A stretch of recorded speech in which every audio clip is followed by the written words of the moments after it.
What's up, YouTube? So today we're going to look at techniques for creating generative drum patterns within the Korg Wavestate. We're going to look at three possible techniques. So one of those is phasing. For phasing, we will have a sample lane and a timing lane that are of two different lengths. And so the way that the timing value and the sample value get paired up, it's constantly shifting. That's something I look at in my other video on basic drum programming in the Korg Wavestate, which you can find here. And I move much slower in that video, so if you haven't seen it yet, please check it out. I cover the technique of phasing as the last section for that video. And the second technique we're going to look at is mapping our LFOs to our timing lane. So having our timing dynamically change based on the value of the LFO. And the final technique will be mapping our sample lane to the LFO. And so our sample is changing based on the LFO. And this will give us a few different approaches for creating drum patterns that are constantly shifting, changing, evolving. You can get some really dynamic effects out of it. So let's jump in. So we'll begin with our initial performance, and I'm going to go to our sample lane, and I'm going to load up 16 steps of sample values for our drum sounds. And if you want me to move slower, once again, you can check out my other video. For now, I'm just going to dive right in. So we're going to go to our first sample step, and we're going to select kick. And let's hear the different kind of kicks we have.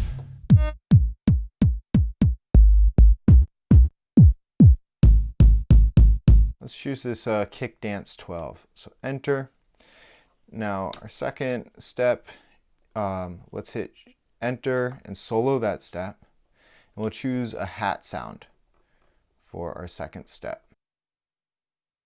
So we'll go to our cymbal category. We'll choose this. And so now let's go to our timing lane and turn our crossfade off. And let's also hold shift, press our timing lane, and that will turn on our tempo sync. And if we go to the first step in our timing lane, right now it's at eighth notes. Let's listen. Let's first unsolo our second step. So even right there, with just a kick and a hat with an eighth note value, you can get something that's kind of housey. It's a nice backing track. It takes about a minute to program, maybe even less. But we want to change the value for our timing lane to 16th notes as our base value. And so now it's moving at twice the speed. We only have 2 steps for our sample lane. So let's go ahead and add steps to the end. We're going to add 14 steps. Hit enter, add steps complete. Now you can see that it's taken our sample from the second step and copied it onto the next 14 steps. And so we have to kind of think in our mind, if we have a 4-beat phrase, so 16 16th notes, on which 16th notes do we want a kick, which 16th notes do we want a snare, and which 16th notes do we want a hat. First, we'll go to step 1, and we'll copy from step 1 through A1. Let's paste our kick onto maybe, let's say A7, and A12, maybe A15. And then let's go to step 5, and here let's add in a snare sound.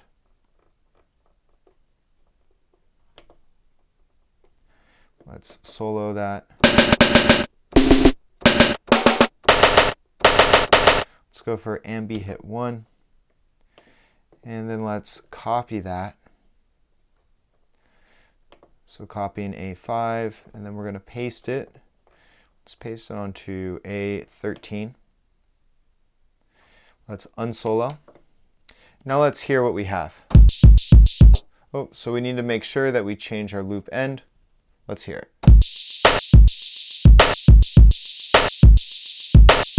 So your kind of standard hip hop beat.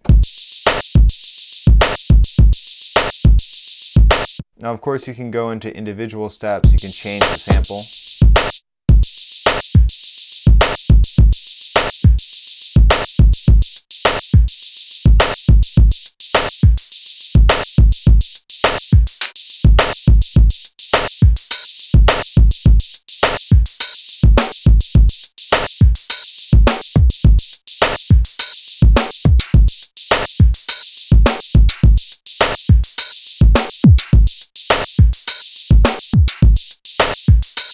And just kind of moving through and adjusting these samples to taste until you get something that you enjoy. So right now we have just a standard kind of syncopated hip-hop beat. Let's go to our timing lane. Now, our timing lane right now is only of a loop length of 1. You can see that our loop end is at A1, our loop start is at A1. Let's expand this so that it's 16 steps. So let's go to our second step, change the duration to a 16th,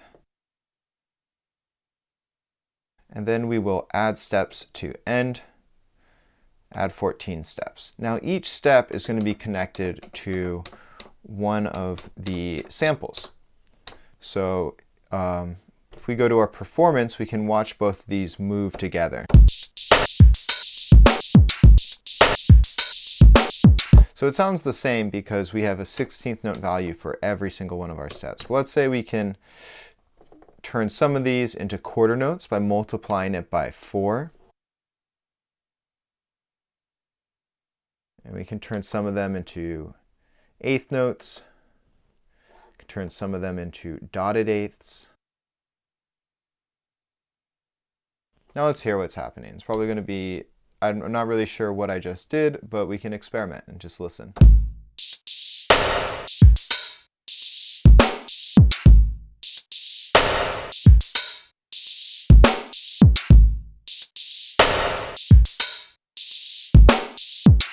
So getting some interesting results out of that. You can just experiment with adjusting the timing values. Now the generative portion comes when these lanes start to phase with one another. And so if we go to our timing lane, and let's, instead of making it end at A16, we'll have it end at A14. Now let's listen.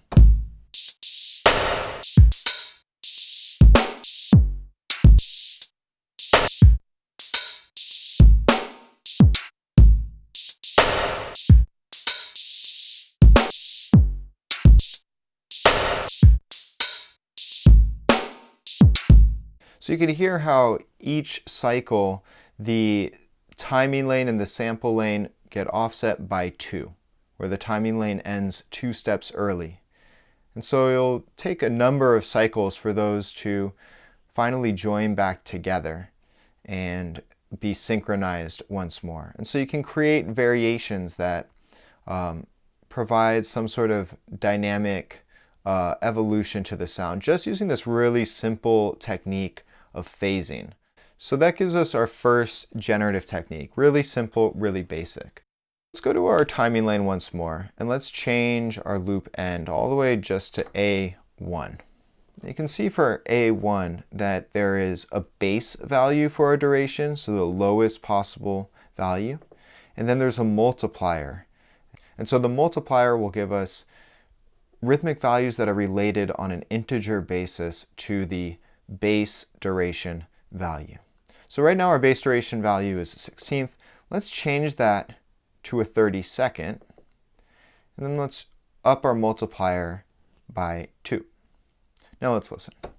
So it's the same, but as we're playing, we can change this.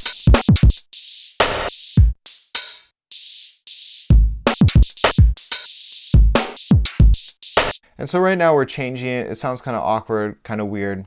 We're not changing it necessarily in any sort of intentional fashion. We're just exploring. But if we link an LFO to that multiplier value, we can start getting some interesting results. So let's do that. Let's hit Mod, Page Plus, add new modulation, or press Enter to modulate the current parameter. So we'll hit Enter. So now we are modulating our duration multiplier, and we'll choose our filter LFO as the source. And we'll just turn the intensity to 2. Let's listen.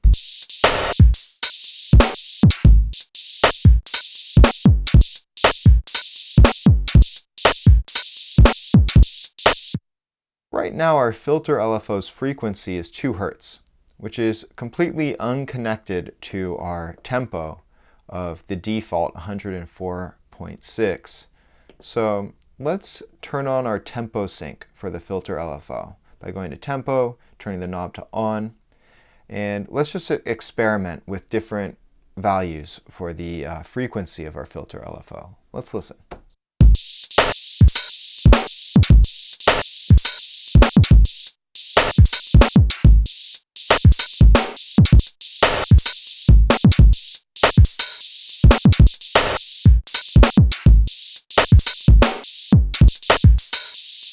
You get some interesting stuff out of that. We can also change the shape of our filter LFO for different kind of variations.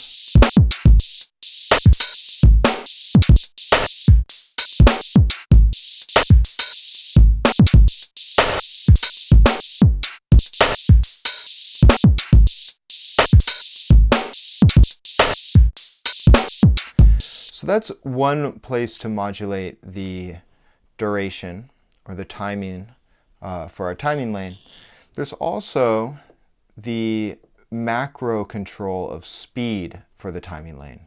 So this can go up to 2, 3, 4, or it can go to 1/4 of the speed. So let's add a second LFO to this speed. We'll hit Mod Plus, Enter to modulate the current parameter, and then let's use our amp LFO. Hit Enter, make the intensity 4. Let's listen.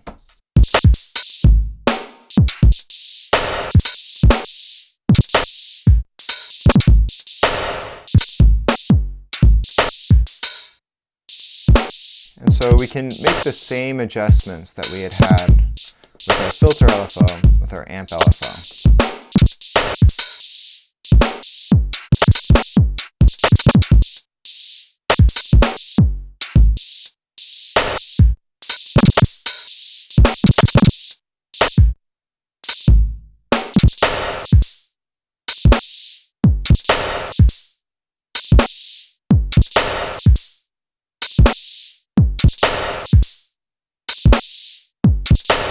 Of course, we can also change the loop end for our timing lane.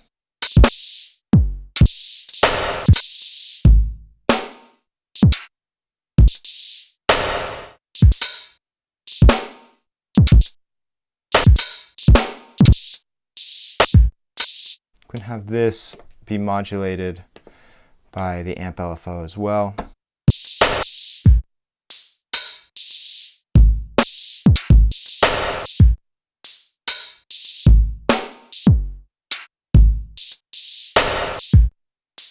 And we can go back to our first page for the timing lane. And let's just up the speed by 3.5. So you can hear we're just playing with kind of ways of adjusting the rhythm to taste.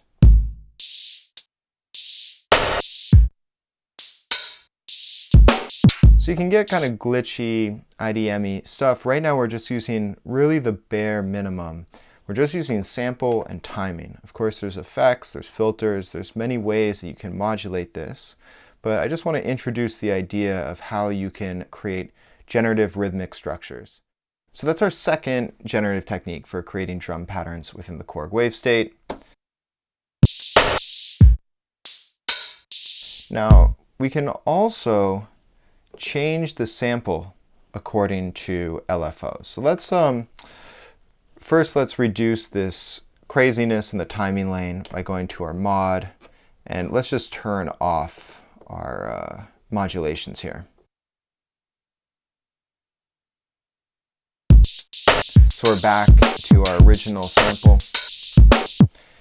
Now, this time, instead of having our sample lane be determined according to our timing lane, where each sample is linked to a timing step, we're going to have groups of certain kinds of sounds. So we'll have 4 kick drums, followed by 4 snares, followed by 4 hats, and ending with 4 percussion sounds.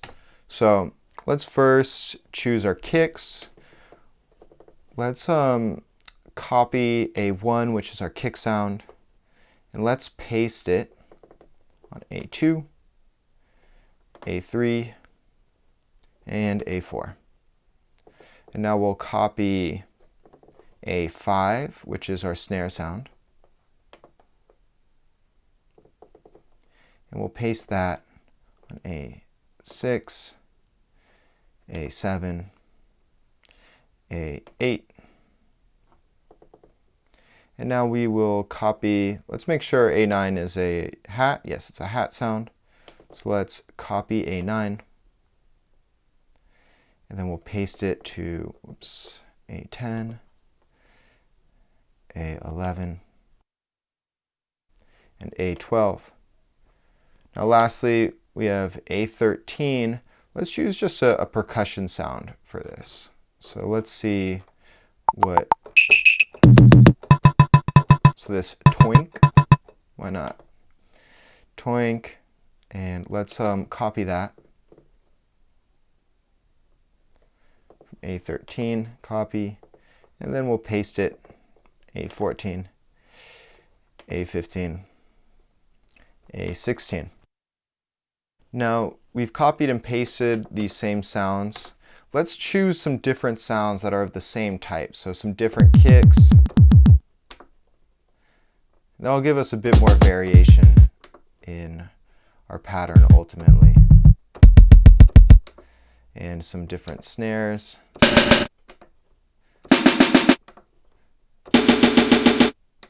And some different hat sounds.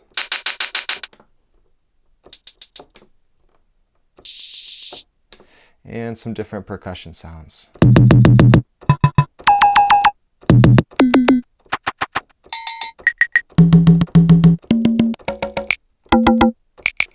maybe a little snap.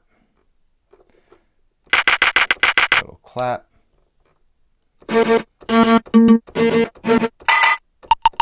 And tambourine. Okay. Let's just listen to all 16 of our samples.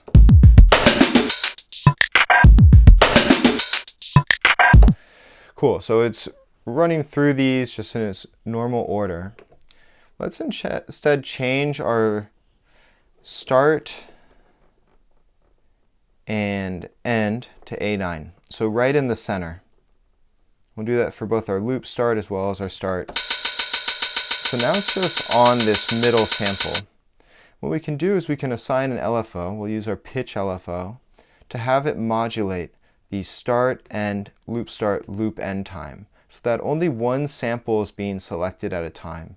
And that sample is being determined by our pitch LFO.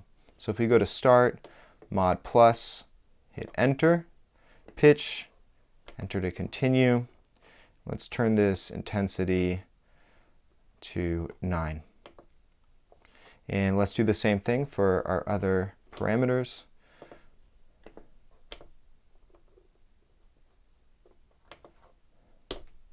Go back to our sample page, mod plus, hit enter, pitch LFO, mod plus, hit enter, pitch LFO, almost there, last one. Now let's listen to what's happening.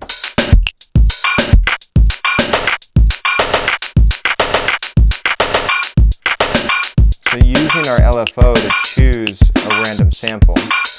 Now, right now, again, our frequency is 2 Hz, which is not connected to our BPM in any way. So let's turn on tempo sync, and let's listen to this. Now let's play with our tempo.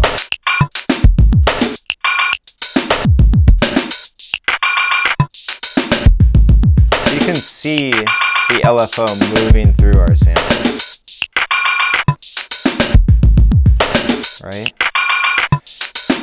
And we of course can play with the shape.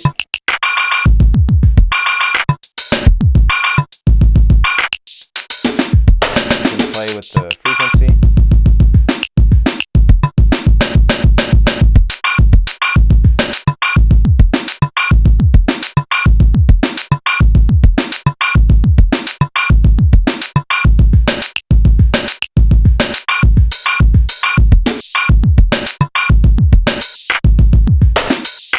We of course can modulate that by another LFO.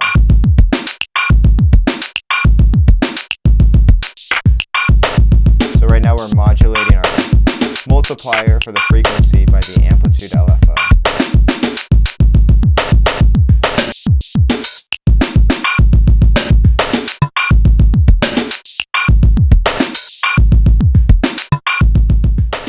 So right there you can see how much variation you can create by just changing a few parameters in the LFOs that they're mapped to the sample lane.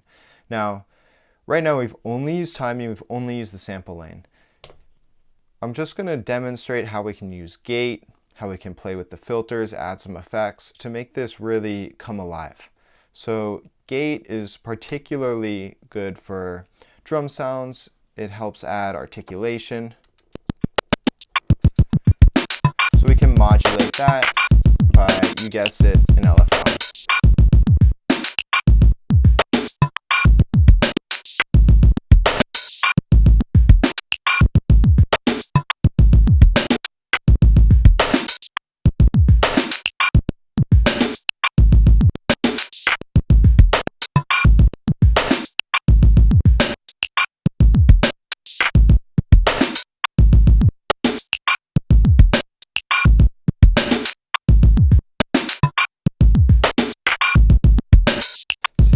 Hear how it's getting snappy, it's getting interesting. We can add some wave shaping.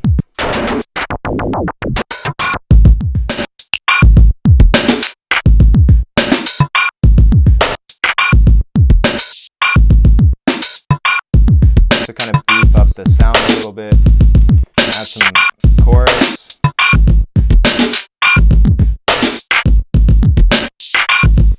We can add some delay.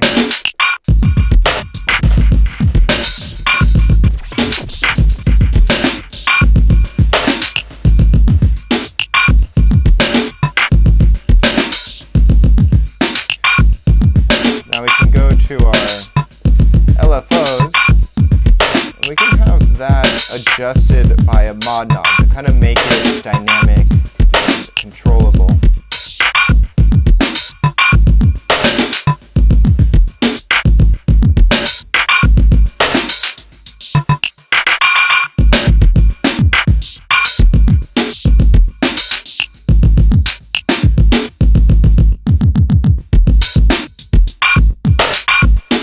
Do the same thing for our timing.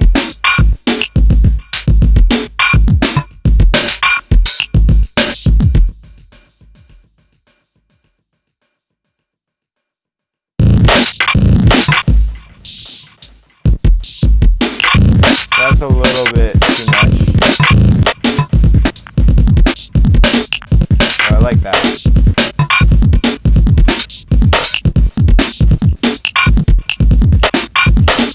We can bring back our timing lane, bring back those variations so that we can kind of combine all of our generative techniques at once to create some real madness. Now, let's listen.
go back to our mod and let's reintroduce our LFO that was affecting our timing lane.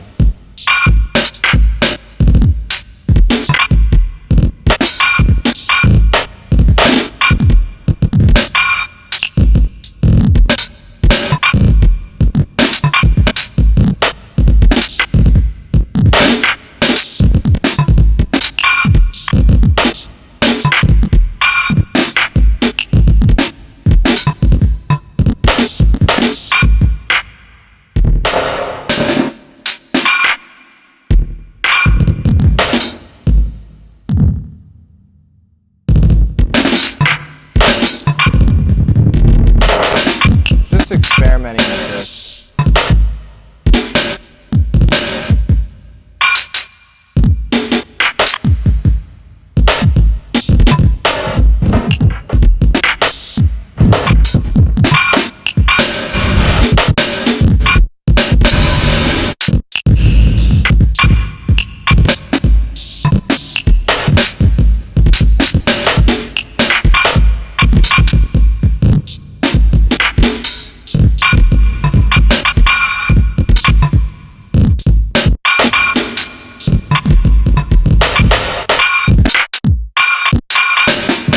Playing around. I mean, I'm just having fun at this point and seeing what I can come up with. Those are our three techniques. So just to review, the first one is creating phasing lengths between the different lanes, so between your sample lane and your timing lane. Second technique is using our LFOs to modulate either a single step for our timing lane if your loop length is of 1, or also to modulate the macro speed parameter within our timing lane.